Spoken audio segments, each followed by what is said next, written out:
গ্রীষ্মকালের মেইন এটা হচ্ছে কি অনেক রোদ গরম, তাই না? আচ্ছা, এখন আমরা গ্রীষ্মকালে আরো কিছু কিছু ইয়ে আছে, সেটা হচ্ছে গ্রীষ্মকালে অনেক ফল পাওয়া যায়, গাছ ভর্তি কিছু কিছু ফল থাকে, যেমন হচ্ছে আম, কাঁঠাল, যেগুলো এখন আমরা খাচ্ছি, অলমোস্ট শেষ হয়ে যাচ্ছে।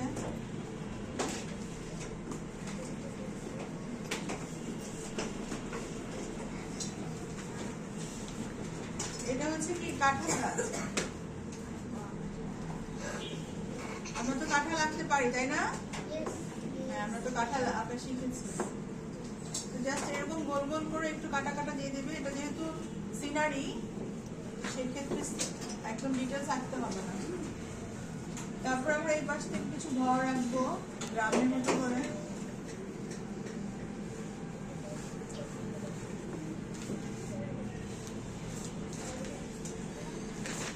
सलमान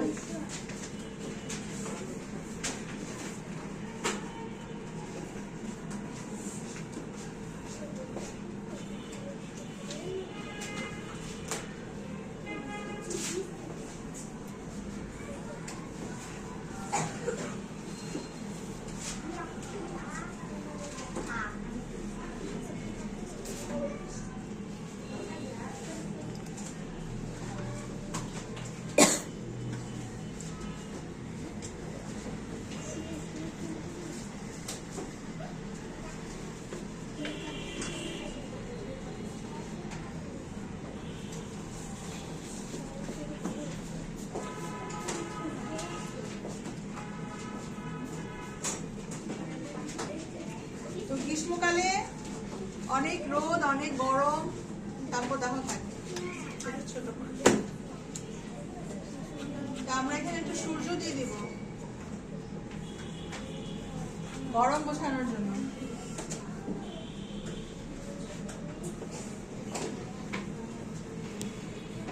এটা হচ্ছে রাস্তা ঘরে যাবার জন্য।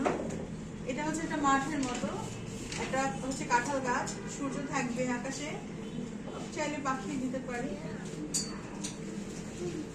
চাইলে এখানে একটা খেজুর গাছ দিতে পারি বা তাল গাছ দিতে পারি। ওকে, এত বেশি কঠিন আর করলাম না।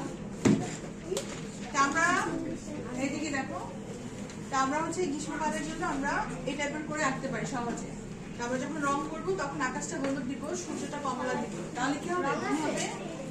মনে হবে কি এটা অনেক গরম দুপুরবেলা। আর আমরা যখন কাঁঠাল দিব তখন এমনি বুঝতে পারবো যে গ্রীষ্মকাল। গ্রীষ্মকালে কি কাঁঠাল পাওয়া যায়, আম পাওয়া যায়, হ্যাঁ, তো গ্রীষ্মকালের ফল হচ্ছে এগুলো। তো যখন আমরা সিনারি আঁকবো তখন ওই জিনিসটা আমরা উল্লেখ করে দিব যে এটা যেই সিজন। তো কাঁঠাল হচ্ছে কি গ্রীষ্মকালের একটা ফল, যেটা দেখলে আমরা বুঝতে পারি ওটা গ্রীষ্মকাল। আর আকাশে অনেক উত্তপ্ত রোদ। ঠিক আছে, ওকে, থ্যাংক ইউ।